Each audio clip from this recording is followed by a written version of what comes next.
Tem muita gente aqui,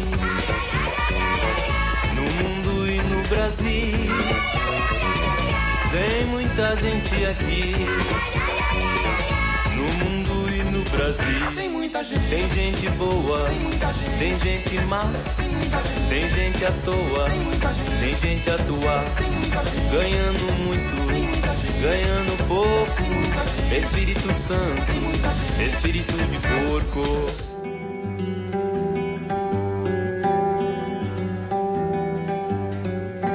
Natal, 12 de abril de 1978. Mãe, fiquei muito alegre quando os dubladores entraram em greve. Ah, sim, lembrei. Isso não é do tempo da senhora. Dubladores são aqueles que fazem a voz no lugar dos outros. Por exemplo, a voz da Kelly, uma das Panteras, quem faz é a Neuza Amaral. A da Farra é a Marilise. A greve é justa.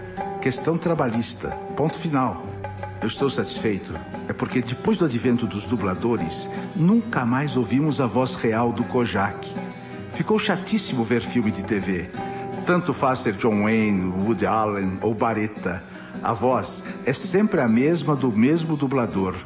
E a aflição que dá ver o Marlon Brando movendo os lábios assim e a voz saindo assado. Talvez o desespero que toma conta da gente quando vê um filme dublado seja apenas identificação. Nossa situação é a mesma, mãe. Nunca notou que a minha voz, a voz da senhora, do Carlito, da Regina, do Alfredo, da Jane, da Nelma, do Humberto, do Ivan, a voz de 110 milhões de brasileiros é feita pelo mesmo dublador? Eu quero ouvir a minha voz. Um beijo do seu filho. Em fio.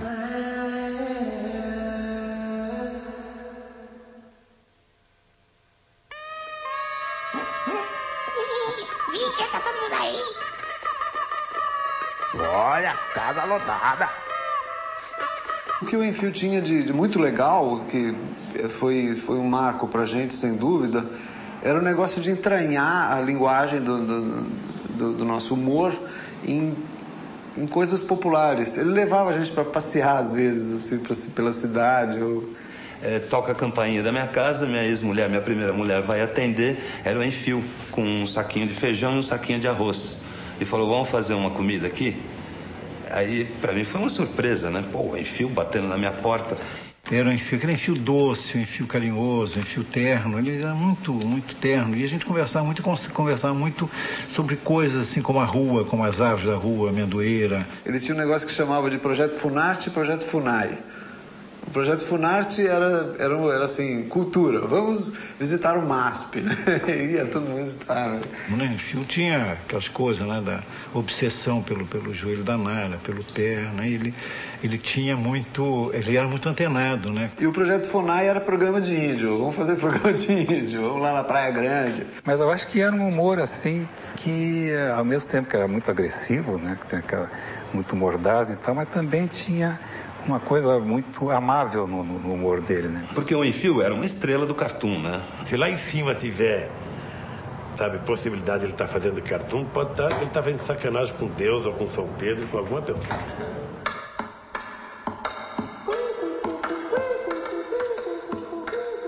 Natal, 7 de junho de 1978. Mãe, aí, na hora que a coisa estava indo, chega a Copa do Mundo e leva tudo para lá. É sempre assim. Não conseguimos fazer duas coisas ao mesmo tempo. Não sabemos assobiar e fazer xixi ao mesmo tempo. Não conseguimos chutar bola e fazer democracia ao mesmo tempo. Mas sabe o que me dá mais raiva? Vez por outra, vem me perguntar se eu vou torcer pelo Brasil. Só porque a gente está na oposição, eles acham que estamos contra a seleção também? Sim, porque entre os méritos do último governo sempre acrescentavam o governo do Tri, só pra gente ficar com ódio do Tri. E a gente era besta, a gente era bobão, não sabia das coisas, e acabou achando que o Tri fosse gol do governo. Gol deles uma pinóia. Desta vez, ninguém vai me fazer ficar contra a seleção pensando que eu tô contra o ato institucional número 5, não. A seleção é do povo, assim como a greve é do trabalhador. A bênção de seu filho, Enfio. umas coisas muito engraçadas que ele fazia. Ele era louco por pé, e Berenice tinha um pé lindíssimo, né? Eu quero namorar a tua irmã. E falou com a Abel, olha, é o seguinte, você vai dar um jeito, vai me arranjar a irmã da Gilce. Eu mandei um sapato vermelho de plataforma de salto alto para ele. Aí ele disse assim, eu vou ficar todo doente, mas Bé vai me pisar do pé à cabeça. O Henriquinho apareceu lá com um negócio escrito, entende? Com firma reconhecida, assinada, entende? Para o Abel, dizendo o seguinte, que a gente se comprometia a arranjar minha irmã para ele, e ele se comprometia a dar uma pensão mensal para nós o resto da vida. São Paulo, 21 de março de 1979. Seu João, você tinha 23 cruzeiros no bolso e voltava da Assembleia do Sindicato. Eles quiseram te tomar os 23 cruzeiros e você reagiu. Te balearam e te mataram. Te conheci naquele almoço com os líderes sindicais, quando você, emocionado, deu um presente para a sede da Alboré, uma imagem da Aparecida. Te vi com teu sapato de 2 cores, apertei tuas mãos de eletricista e senti teu silêncio respeitoso por toda a reunião. Aí, na despedida, você nos sufocou, João. Olhando nos olhos da gente, disse mais ou menos assim: depois de 52 anos, fiquei muito honrado, sendo preto, velho e operário, de ter me sentado, conversado e almoçado com gente branca e intelectual. Eu te conheci antes daquele almoço, quando o Sérgio me avisou. Você vai conhecer um líder operário maravilhoso. É um líder natural lá na GE, de uma alegria. Ele chama a greve de paradeiro. Você tinha 23 cruzeiros no bolso, te balearam e te mataram. Tô com saudades, João. Enfio.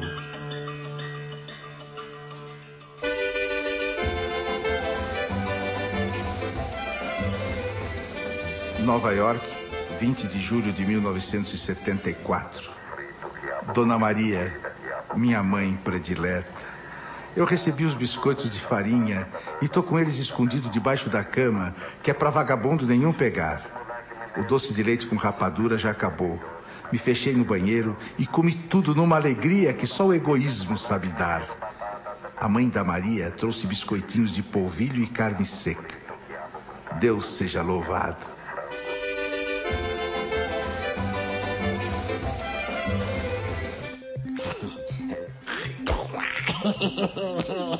Mesmo naquele momento, era muito importante que houvesse nitidez. Era importante que você tivesse, né, bem definido, olha, quem está contra e quem está a favor da ditadura. O principal prejuízo que teve, acho que foi na época do AI-5 mesmo.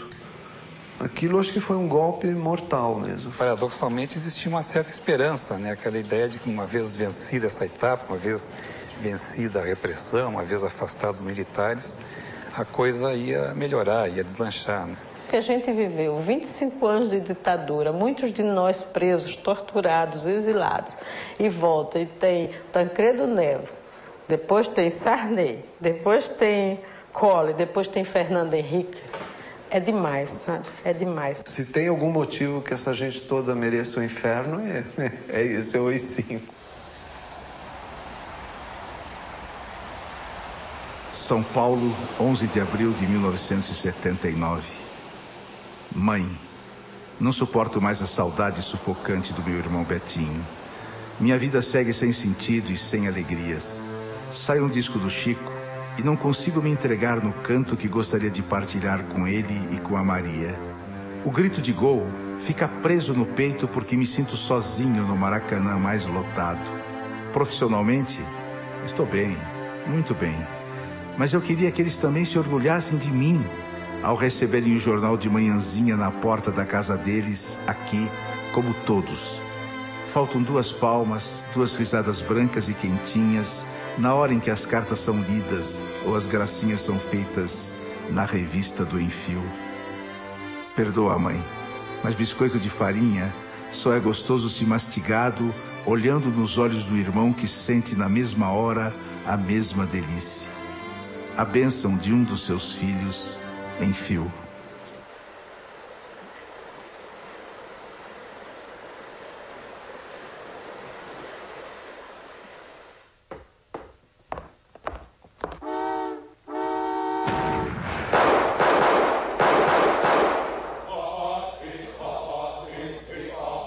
São Paulo, 13 de outubro de 1982. Mãe, naquela manhã ou tarde de 1500, quando gritaram terra à vista, os livros de história pensaram escutar navegadores, descobridores. Mas o que os índios viram a olho nu foi o grito de guerra dos corretores imobiliários. 4 séculos depois, quem não morreu, como os Pataxó, Botocudo, Tupiniquim, acordou gelado feito plateia de Calígula. O mesmo grito agora em replay. Terra à vista. Veja, senhora, o governo da Bahia foi quem distribuiu títulos de propriedade aos fazendeiros. Aí valeu tudo para o saque, de corrupção de funcionários à queima de ranchos. Os índios, para sobreviver, não precisam de geladeiras, TVs, videocassetes, ioiôs, ângaras, nem aspirinas. Arrancados da terra, simplesmente morrem.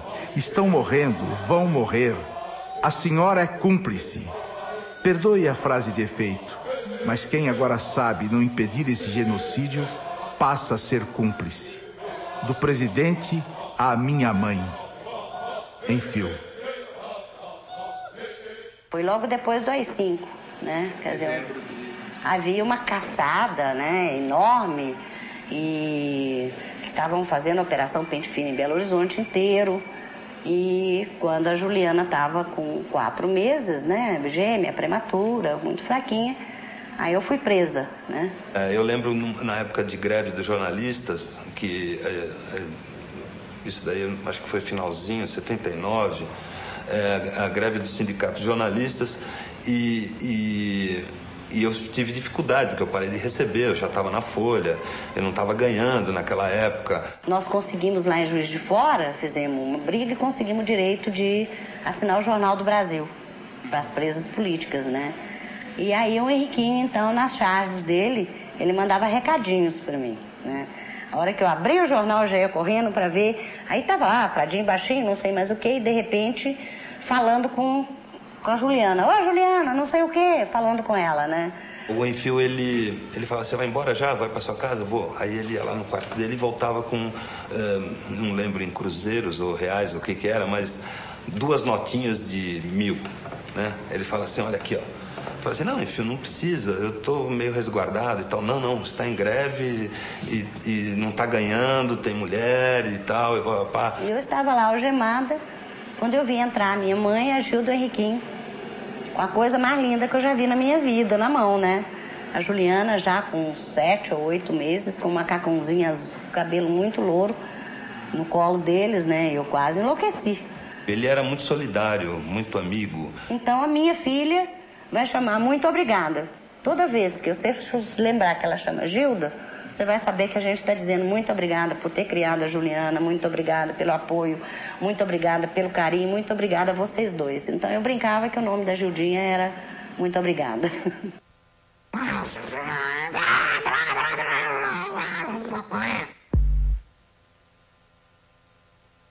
São Paulo, 1º de setembro de 1978. Eu nunca soube amar. Eu nunca soube amar a cada um. Eu nunca soube amá-los como indivíduos. Eu nunca soube aceitá-los como feios, fracos e lentos. Tragam-me um doente e não chorarei com ele. Mas me mostrem um hospital e derramarei rios e mares. Eu não sei falar e ouvir um homem, uma mulher ou uma criança. Eu só sei fazer coletivo, massa, povo, conjunto. Sou capaz de ser herói, mas não sou capaz de ser enfermeiro. Sou capaz de ser grande, mas não sou capaz de ser pequeno. Eu nunca dei uma flor, nunca amei uma pessoa e tenho amor. Dou desenhos, dou textos, escrevo cartas, sem contato manual, sem intimidade, sem entregar. Por que desenho? Por que escrevo cartas? Minha arte é fruto da minha importância de viver com vocês. Um dia vou rasgar o papel que escrevo, rasgar o bloco que desenho, rasgar até este recado covarde e vou me melar e besuntar com vocês, tudo com o meu grande beijo. Vocês vão me reconhecer fácil. Vou ser o mais feliz de vocês. Enfio.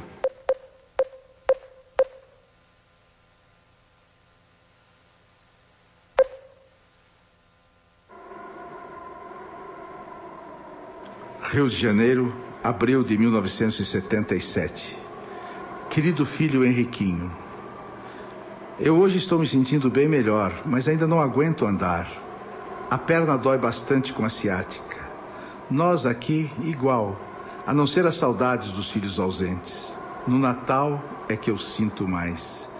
Eu queria tanto que seu irmão pudesse voltar. Eu chego a imaginar ele sentado na sala com todos. Eu recebi um retrato dele. Achei tão magrinho, tão tristinho. Será que esse tormento não vai acabar nunca? Tive muita esperança quando esse novo presidente entrou. Achei ele com um jeitinho bom. Eu rezo muito para o seu irmão poder voltar. Mandei biscoitos para ele pelo correio como lembrancinha de Natal. Devem ter chegado duros. Todos de casa mandam um abraço. Um beijo para a Berenice e um abraço para você, sua mãe.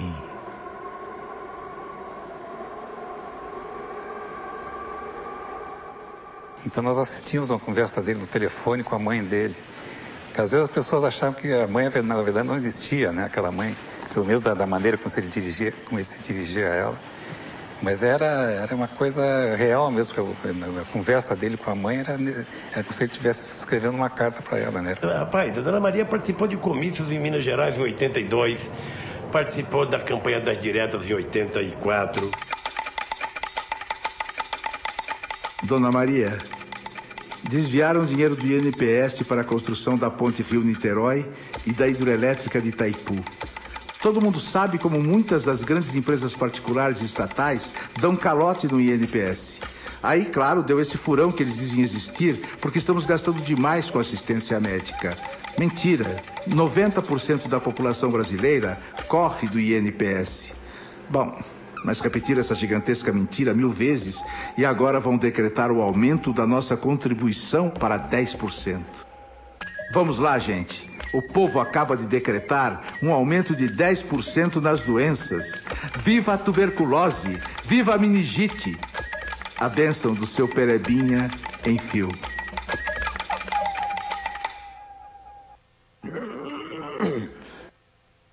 E aí? Tá vendo alguma esperança aí? Ele não se continha, né? Então, em todos os movimentos que ele entrava, em todos os trabalhos, em todas as propostas estéticas ou políticas que ele entrava, ele sempre ia para a cabeça, assim, não tinha jeito. Aliás, a coisa do Pasquim, não só do Enfio, a coisa do Pasquim toda, contra o Caetano, contra o pessoal considerado Odara, eu achava um pouco de jogo de cena, assim. Sei lá, quando o Caetano começou, por exemplo, eu era fãzoca dele. Uns anos depois eu estava achando que o cara era um puta de um desbundado, que estava fazendo um serviço para a ditadura. Era mais ou menos o que o Enfio achava dele também, né? E pouco depois eu estava achando de novo o Caetano Máximo, sabe? A gente fala muito nele, no Enfio, como cartunista político, né? Engajado e militante. Agora, ele foi um cartunista do comportamento. É inegável a influência desse pessoal Odara na cultura brasileira e na formação da cultura brasileira dos anos 50 para cá, dos anos 60 para cá. São Paulo, 9 de janeiro de 1980. Mãe, sem piadinha, vou me abrir. Eu tenho acordado de uns 6 meses para cá sem ânimo, sem esperança, sem vontade de brilhar, de lutar, de mudar a Lucinha, o Brasil, o mundo, o universo. Muitas noites eu não durmo, assombrado, pensando assim, tô ficando velho, é isso. Talvez o pessoal Odara tenha razão e eu já seja coisa antiga. Passo então a pensar angustiado em como enfrentar minha velhice, tomando fortificantes, complexo B, mudando meu guarda-roupa. Bom, de repente, eu percebi que o Mano Betinho e a Maria também estão de farol baixo. Aí, anteontem, pego o jornal e vejo o resultado da pesquisa Gallup, que dizia que 71% dos brasileiros estão pessimistas. Há uma epidemia de desânimo e impotência assolando o país nesse exato momento. O atual sistema para governar nos fez pessimistas. E pessimista não dorme, não faz amor, não faz partidos, não incomoda, não reclama, não briga. Que diabo de país é este? Pessimistas de todo o Brasil, univos. Somos a maioria. As ruas em fio. Um marinheiro me contou que a boa brisa lhe soprou, que vem aí bom tempo.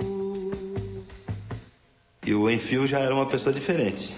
Se você conversava com ele, ele passava o dia olhando tudo assim. Ele olhava seu sapato, olhava sua calça. Ele tinha a consciência também de finitude, eu acho que batia no Enfio, como batia no Betinho. Aquela coisa sabia, aquilo não é uma impressão de que ia morrer antes da hora, né? Enfio morreu com 43 anos, ele morreu jovem, morreu garoto. Sobre maconha, por exemplo, né? Eu lembro uma coisa que vai ser curioso contar aqui. Eu lembro a primeira vez que ele deu um pauzinho com a gente, né? Ele dava risada como se fosse um garoto experimentando algo muito gostoso, assim. A impressão que ele tinha muita pressa de fazer as coisas, pressa em relação ao Brasil. São Paulo, 26 de dezembro de 1979. Mãe, aqui estou eu, em mais um Natal, fazendo desta carta meu sapato colocado na janela. Eu fui bom este ano, mãe. Eu acho que eu fui muito bom. Eu fui solidário com todos os meus irmãos Betinhos. Fiz greve com todos os Lulas. Quebrei Belo Horizonte como todos os peões. Voltei para o país que me expulsou como todos os Juliões. Dei murro em ponta de faca como todos os Marighellás. Cantei as prostitutas, as mulheres de Atenas. E joguei pedra na Geni como todos os Chicos Buarques. Aspirei cola como todos os Pichotes. Fui negro, homossexual, fui mulher, fui Herzog, Santo Dias e Lida Monteiro. Fui então muito bom este ano, mãe. Aqui está minha carta, sapato. Vou fechar os olhos, vou dormir depressa. Esperando que meia-noite todos entrem pela minha janela, me façam chorar de alegria. Que eu quero viver a bênção em fio. O admirável e ao mesmo tempo trágico é que tudo que o Enfio escreveu, né, as cartas, as críticas, tudo o que ele criticou continua aí, né? E eu acho que o Enfio agora deve estar em algum lugar zombando da gente, né? Deve estar dizendo, porra, Lula, você não disse tudo o que tinha que dizer, ou você está mentindo a meu respeito. Mas alguma sacanagem ele deve estar fazendo. Como eu acredito em outro mundo, eu sei que ele está lá. Porque se outro mundo é para as pessoas justas e boas, o Enfio certamente está num lugar privilegiado. Eu sentia, quando eu encontrava com o Enfio, depois que melou tudo, eu sentia um carinho dele, assim, até no olhar. E eu também tinha por ele, bastante, né? Mas eu não sei por que a gente não conseguiu resolver isso antes da morte dele, né? Foi a última vez que eu vi mesmo, foi no apartamento dele, eu fui visitar, ele estava muito doente, estava muito mal.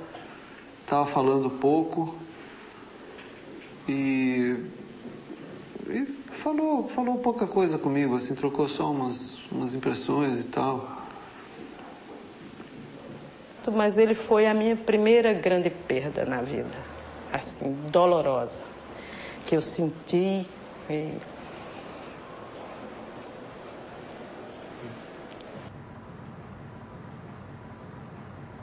Saudades. Muita saudade do Enfio.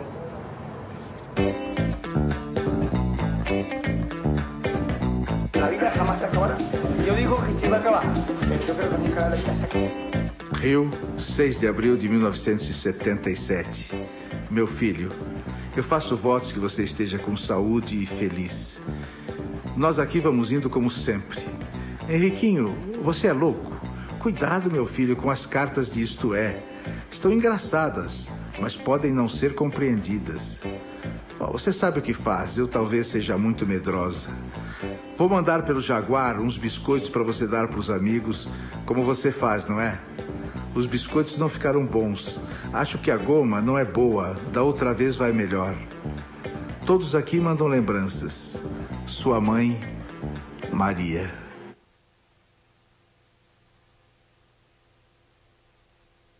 Vocês não têm o direito de fazer nada ligado ao Enfio que seja triste.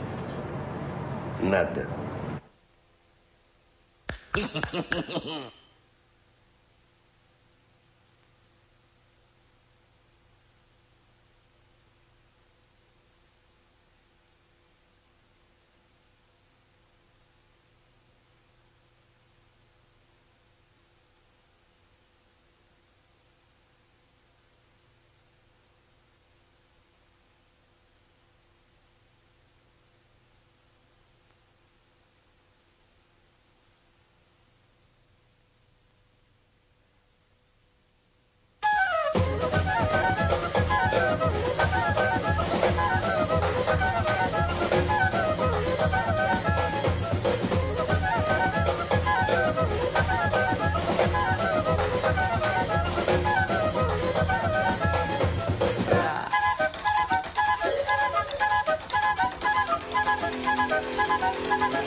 Ele era muito encrenqueiro também, né?